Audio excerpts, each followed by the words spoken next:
তোমাকে সেই ঘটে যাওয়া 3টি ঘটনার ব্যাখ্যা বলে দেব, যেই ঘটনাগুলোর উপরে তুমি ধৈর্য ধারণ করতে পারো নাই। প্রথম ঘটনাটির ব্যাখ্যা হলো, আমি যে নৌকাটিকে ছিদ্র করেছিলাম সেই নৌকাটি হলো কয়েকজন গরিব অসহায় লোকের নৌকা। তারা এই নৌকার উপার্জন দিয়েই জীবিকা নির্বাহ করে, তাদের সংসার চালায়। কিন্তু এই নৌকাটি যেই ঘাটে এসে নোঙ্গর করেছিল সেই ঘাট থেকে একটু দূরেই এক জালিম বাদশা তার সৈন্যবাহিনী দিয়ে অবৈধভাবে মানুষের প্রত্যেকটা ভালো নৌকা যুদ্ধে যাওয়ার জন্য জোর করে নিয়ে নিচ্ছিল। এই কারণে আমি সেই নৌকাটিকে ছিদ্র করে দিয়েছিলাম যাতে নৌকাটি ডুবে যায়, আর সেই জালেম বাদশার সৈন্যরা এসে যাতে নৌকার দোষ ত্রুটি দেখে নৌকাটি না নিয়ে ফেলে রেখে চলে যায়। আর কিছুদিন পরে এই নৌকাটিকে মেরামত করে আবার যাতে সেই গরিব অসহায় লোকেরা নৌকা দিয়ে উপার্জন করে তাদের জীবিকা নির্বাহ করতে পারে, এটাই ছিল আমি যে সেই নৌকা ছিদ্র করেছিলাম তার ব্যাখ্যা।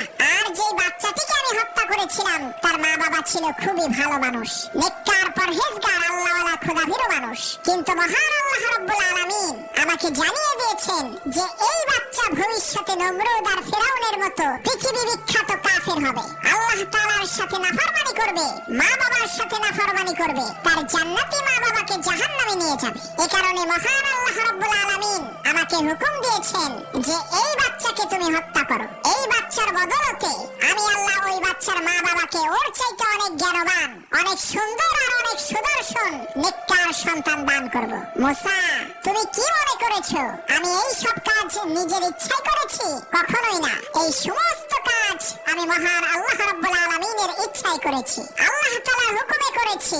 আল্লাহ তাআলার হুকুম ব্যতীত আমি কোনো কাজ করিনি। প্রিয় ভাই সব, পরবর্তীতে জানা গেছে খিজির আলাইহিস সালাম যে ছেলেটিকে হত্যা করেছিলেন, আল্লাহ রাব্বুল আলামিন ওই সন্তানের মায়ের গর্ভে বনি ইসরাইলের 7 জন পয়গম্বরকে পাঠিয়েছিলেন। সুবহানাল্লাহ। হযরত খিজির আলাইহিস সালাম বললেন, মুসা, এখন বাকি থাকলো শুধু ওই দেওয়াল মেরামত করার ব্যাপারটি।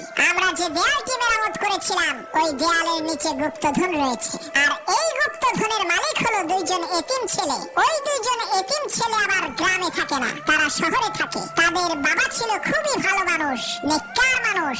তাদের বাবা ইন্তেকালের আগে তাদের দুজনকে বলে দিয়ে গেছে যে অমুক গ্রামে অমুক দেওয়ালের নিচে তোমাদের জন্য গুপ্তধন রেখে দিয়েছি, কিন্তু সেই গুপ্তধন তোমরা এখনই বের করতে যেও না, যখন তোমরা বড় হবে তখনই বের করবে, না হয় তোমাদের সেই গুপ্তধন তোমাদের আত্মীয় স্বজন অথবা তোমাদের পাড়া প্রতিবেশীরা জোরপূর্বক তোমাদের কাছ থেকে ছিনিয়ে নেবে। হযরত খিজির আলাইহিস সালাম বললেন, হে মুসা, মহান আল্লাহ রাব্বুল আলামিন আমাকে ওই দেওয়ালটা মেরামত করার জন্য হুকুম করেছেন, আমি নিজের ইচ্ছায় মেরামত করিনি, আল্লাহ তাআলার হুকুমে করেছিলাম। কারণ মহান আল্লাহ রাব্বুল আলামিন ওই নেককার লোকের সম্পদকে হেফাজত করতে চেয়েছিলেন।